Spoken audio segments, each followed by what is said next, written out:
पवित्र पर्व ईद उल अजहा के मौके पर सैकड़ों श्रद्धालु श्रीनगर स्थित ऐतिहासिक दरगाह हजरत बल में नमाज अदा करने के लिए एकत्र हुए। आस्था और भक्ति के माहौल में लोगों ने अमन और खुशहाली की दुआ की। डल झील के किनारे स्थित इस प्रतिष्ठित दरगाह में पारंपरिक एकता और श्रद्धा के साथ त्योहार को मनाया गया।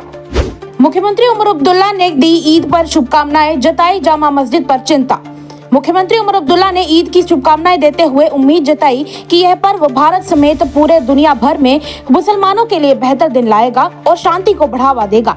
इसी के साथ भाईचारे को भी मजबूत करेगा। साथ ही उन्होंने श्रीनगर की ऐतिहासिक जामा मस्जिद में ईद की नमाज पर जारी हुई पाबंदियों पर गहरी चिंता भी व्यक्त की।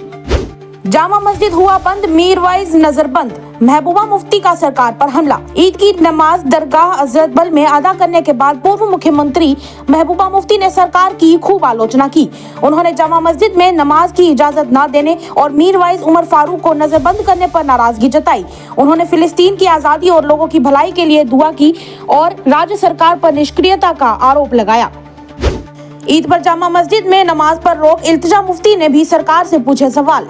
दरगाह हजरत बल में नमाज अदा करने के बाद पीडीपी के नेता इल्तिजा मुफ्ती ने भी जामा मस्जिद बंद करने और मीरवाइज उमर फारूक को नजरबंद करने पर नाराजगी जताई।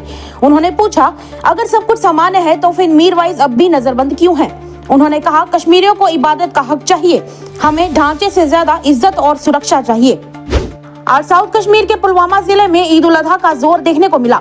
इस मौके पर एक स्थानीय नागरिक ने ईद के दिन को मुसलमानों का खास दिन बताया और कहा कि ये दिन कुर्बानी का खास दिन माना जाता है। ईद उल अजहा के मौके पर बांदीपुरा के ईदगाह में सबसे बड़ी नमाज की भीड़ उमड़ पड़ी, जहां पर हजारों भक्तों ने एक साथ नमाज अदा की। लोग एक दूसरे को गले लगाते हुए, मुस्काने बांटते हुए और एकता और भाईचारे का संदेश फैलाते हुए नजर आए। इस मौके पर बांदीपुरा के विधायक नजमुद्दीन भट्ट ने भी नमाज अदा की और इस दुनिया में अमन और शांति की दुआ की। मीडिया से बातचीत करते हुए भट्ट ने कहा कि ईद मुसलमानों का मेल जोल और एकजुटता का त्योहार है और पूरा मुस्लिम कौम इस दिन शांति और भाईचारे की दुआ कर रही है।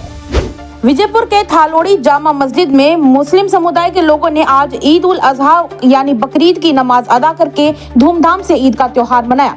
मुस्लिम समुदाय के लोग आज पहले सुबह ही जामा मस्जिद पहुंचे और मौलवी हाफिज सईद कादरी ने ईद उल अजहा की नमाज अदा करवाई।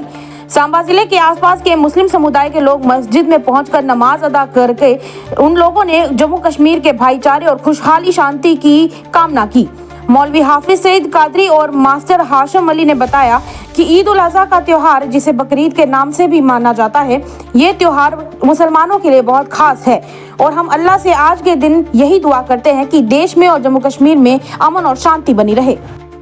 ईद उल अजहा के मौके पर वक्फ बोर्ड मेंबर सोहेल काजमी ने कहा कि कल प्रधानमंत्री नरेंद्र मोदी ने जो कल के दिन कश्मीर से भारत को जोड़ने वाली रेल की ईदी दी है, वह एक अनमोल तोहफा है।